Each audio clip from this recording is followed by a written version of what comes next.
আচ্ছা বিবেকদা, আমার আপনাকে একটা কথা জিজ্ঞেস করা হয়নি, সেটা হচ্ছে আপনি তো বিদেশে অনেক বছর ছিলেন, যেটা আপনি মেনশন করেছেন, বলেছেন আগের ভিডিওতে। আপনি কত বছর ছিলেন বিদেশে, বিভিন্ন জায়গায় ছিলেন আপনি, তো সেটা সব মিলিয়ে তো কত বছর হবে? আমি তো কলকাতা ছাড়ি 1996-এ। আমি দিল্লিতে যাই, আমি হুন্ডাইতে চাকরি করতাম। হুন্ডাই আমাকে ট্রান্সফার করে দিল দিল্লিতে। হুন্ডাই হুন্ডাই কার কোম্পানি না, হুন্ডাইতে একটা ইলেকট্রনিক্স ডিভিশন ছিল। হ্যাঁ, হুন্ডাই ইলেকট্রনিক্স আমাকে কার মতো। তখনকার দিনে হুন্ডাই কোম্পানি ইন্ডিয়াতে ম্যানুফ্যাকচারিং করতো, হুন্ডাই ল্যাপটপ, সেই কোম্পানিটাতে চলে গেছিলাম। হুন্ডাইতে আমি সেট আপ করলাম আমাদের Delhi office, north India set up করার পরে হুন্ডাই এই ডিভিশনটা বন্ধই করে দিল, 2-2.5 বছর করে বন্ধ করে দিল। তখন আমি অন্য জায়গায় ঢুকলাম। আমি এমটিসি মডার্ন টেকনোলজি কর্পোরেশন বলে একটা ইউএস কোম্পানিতে ঢুকেছিলাম।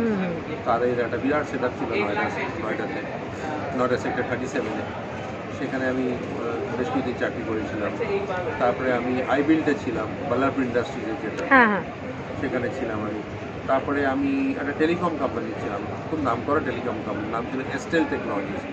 ওরা একমাত্র কোম্পানি যারা নিজস্ব টেলিকম বিলিং সফটওয়্যার বানিয়েছিল, যেটা আপনার এয়ারটেল ইউজ, মানে এয়ারটেল তো ওদের সফটওয়্যার ইউজ করতো না, কিন্তু আফ্রিকাতে প্রচুর টেলিকম কোম্পানি ওদের সফটওয়্যার ইউজ করতো। এস্টেলের পর আমি চলে যাই বাহরেনে খুব বড় কোম্পানি চাকরি করতাম, আলমোয়েদ বলে। আলমোয়েদ গ্রুপে আমি চাকরি করতাম। আমি তখন সাউদি দেখতাম, কারণ সাউদিটা বাহরেনে খুব কাছে, আপনারা জানেন। আমরা যেতাম, বাহরেন জায়গাটা খুব সুন্দর ছিল। এটা ছিল আপনার ওয়ে ব্যাক ইন 2007-8, 7-8-9। তখন বাহরেন খুব ডেভেলপ ছিল। বাহরেন থেকে আমি আবার মাঝখানে ফিরে আসি দিল্লিতে।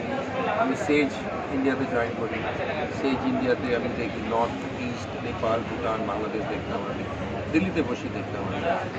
তারপরে কিন্তু আমার দিল্লিতে দেখলাম, তারপরে এসিপিটার নাম করা পার্টনারে ঢুকলাম। সেখানে আমি সার্টিফিকেশন করে এসিপিটা শিখলাম। শেখা টেখার পরে আমি আবার চলে গেলাম দুবাইতে। আচ্ছা, আবার দুবাই চলে গেলেন? হ্যাঁ, এসিপি করে আবার আমার বাচ্চারা তখন একটু বড় হয়ে গেছে। দুবাই যাওয়ার সময় মেয়ে অলরেডি তখন ইঞ্জিনিয়ারিংয়ের ফাইনাল ইয়ারে। একটি কি মেয়ে? আমার মেয়ে বড়। হ্যাঁ, মেয়ে আমার ব্রিস্টল থেকে ইঞ্জিনিয়ারিং পাস করে এমআইটিতে গেছিল মাস্টার্সে। আচ্ছা, পিএইচডি করে এখন আমেরিকাতে সেটেল। আর ছেলে আছে? ছেলে ডেলয়েটে চাকরি করতো। ডেলয়েটে চাকরি মাস্টার্স করতে চলে গেছে। মাস্টার্স করছে কোথায়? ইউনিভার্সিটি অফ মিশিগানে। তো দুজনেই বিদেশে? দুজনেই আমেরিকাতে। তার মানে এখানে আপনি এবং আপনার স্ত্রী? হ্যাঁ। আপনার স্ত্রী কি মানে উনিও কি এনগেজ কোনো কাজ? না, উনিও বিজনেস করেন। আচ্ছা, উনি এক্সিবিশন অর্গানাইজ করেন। ও আচ্ছা, এটা আমার কাজে লাগবে। ওনার একটা পপুলার ব্র্যান্ড আছে। আচ্ছা, আপনি ওদের দেখেছেন ব্র্যান্ডটা। আরে ম্যাডামের ব্র্যান্ডটার কি নাম ধরো, ম্যাডামের ব্র্যান্ডটা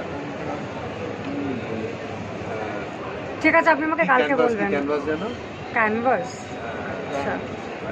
আপনি আমাকে কালকে মনে করে জেনে নিয়ে বলবেন। তাহলে আপনার এমনিতে এডুকেশনাল কোয়ালিফিকেশন থেকে ওটা আমার জানা। পাস করেছি আমি কলকাতা থেকে, এমবি। আমি সেন্ট জেভিয়ার্স থেকে গ্র্যাজুয়েশন করে, গ্র্যাজুয়েশন করে আমি লাইফস্টাইল ক্যানভাস। আচ্ছা আচ্ছা আচ্ছা। তো আপনি সেন্ট জেভিয়ার্স থেকে গ্র্যাজুয়েশন করলেন, তারপরে এমবিএতে সরাসরি চলে গেলেন? এমবিএ করলাম। এমবিএ কোথা থেকে করলেন? আমি করেছিলাম ইনস্টিটিউট অফ মডার্ন ম্যানেজমেন্ট, তখন খুব পপুলার ছিল। আচ্ছা। তারপরে ওটা আপনার ক্যালকাটা ইউনিভার্সিটির ওই ইউনিভার্সিটি অফ টেকনোলজি হয় না, ওইখানে ওটার আন্ডারে চলে গেছিল।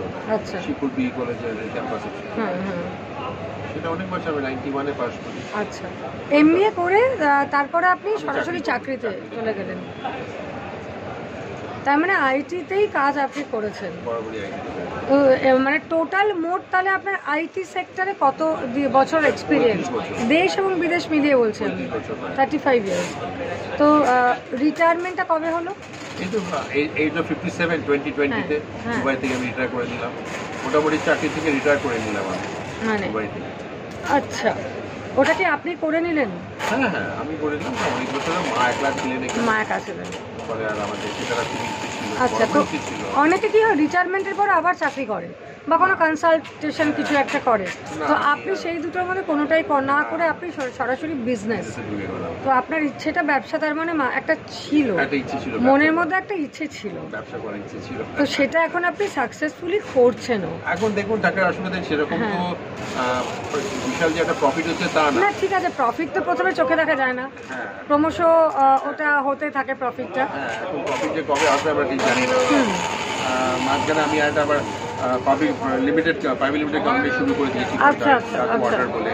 আচ্ছা, সেটা কি কন্টিনিউ করছেন? হ্যাঁ হ্যাঁ, ইনফ্যাক্ট ওই নিচে আপনি দেখবেন এই যে অ্যাপের ওইটা না ডাকওয়ার, হ্যাঁ হ্যাঁ ডাক ওয়াটার টেকনোলজি, আচ্ছা আচ্ছা অ্যাপের বিলিং ডাক ওয়াটারই হচ্ছে। আচ্ছা ইনফ্যাক্ট রাকেশ হচ্ছে ওয়ান অফ দি ডাইরেক্টরস। আচ্ছা আচ্ছা, Rakesh is 10% shareholder okay okay. ডাক ওয়াটারে। ডাক ওয়াটার আমরা করেছি যাতে কিনা আমরা ভেঞ্চার ফান্ডিং যদি পেতে পারি। Structured company, MSME registered, trading, startup ইন্ডিয়াতে রেজিস্টার্ড। আচ্ছা, তো ডাক ওয়াটার টেকনোলজিস আমরা করছি। তাহলে ছেলে মিশিগানে পিএইচডি করতে গেছে কিসের ওপর? মাস্টার্স করতে গেছে, মাস্টার্স করছে। মাস্টার্স করছে কিসের ওপরে? ও করছে আপনার এআই, তারপরে আপনার আচ্ছা, বেসিক্যালি AI কম্পিউটার সায়েন্সের ছেলে। তাহলে ছেলে কমপ্লিট করে এখন সেও যদি বিদেশে সেটেল হয় তাহলে তো আপনি তাকে পাচ্ছেন না, না কারণ বাবার ব্যবসায় যদি ছেলে মেয়ে একটুখানি না মানে পার্টিসিপেট করে সেই আশাটা নেই। একদমই নেই। যদি আমরা প্রাইভেট লিমিটেড কোম্পানি করে স্ট্রাকচার করেছি যাতে কিনা এইটা তো না, হ্যাঁ প্রফেশনাল লোকেরা আসে। আমরা চাই যে যদি কোনো ভেঞ্চার ফান্ডিং, ভেঞ্চার ক্যাপিটালিস্ট আমাদের এখানে আসে, দেন আরও প্রফেশনাল জিনিসটাকে এগিয়ে নেওয়া যাবে। কারণ আজকালকার দিনে এত বেশি ইনভেস্টমেন্ট হয়ে গেছে ইন টার্মস অফ ম্যান হ্যাঁ পাওয়ার। হ্যাঁ, ওটা তো আছে, সব মিলিয়ে অনেকটা ইনভেস্টমেন্ট, আর আপনার আন্ডারে লোক কাজ করে তাকে তো আপনাকে স্যালারিও দিতে হবে, এবং এটা একটা কন্টিনিউয়াস ব্যাপার, কারণ কন্টিনিউয়াস প্রসেস একটা, আপনাকে স্যালারি বাড়াতেই হবে, বাড়াতেই হবে, ইনক্রিমেন্ট করতেই হবে, ইমপ্লিমেন্ট করতেই হবে। ফলে এটা মানে ফান্ডিং ছাড়া মুশকিল। ফান্ডিং ছাড়া মুশকিল। কলকাতায় সেরকম ফান্ডিং এর অতখানি স্কোপও নেই, কিন্তু ব্যাঙ্গালোরে, দিল্লিতে, বোম্বেতে সুযোগটা অনেক বেশি, প্রচুর ফান্ডিং হয় ফান্ডিং হচ্ছে।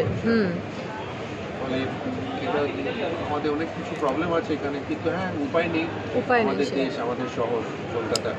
হ্যাঁ, আপনার তো রুট, আমাদের রুট এখানে, আমাদের রুটে সেই জন্য ফিরে আসতেই হয়। ফিরে আসতেই হয়, অনেকেই ফিরে আসে না। হ্যাঁ, কিন্তু ফিরে আসে না, ইচ্ছে ছিল যারা এলো না, কিন্তু কিছু মানুষ তো আসেই ফিরে। আমার যেমন দিল্লিতে বাড়ি আছে, আমরা আচ্ছা। দিল্লি থাকতে পারতাম। দিল্লিতে কি কেউ নেই?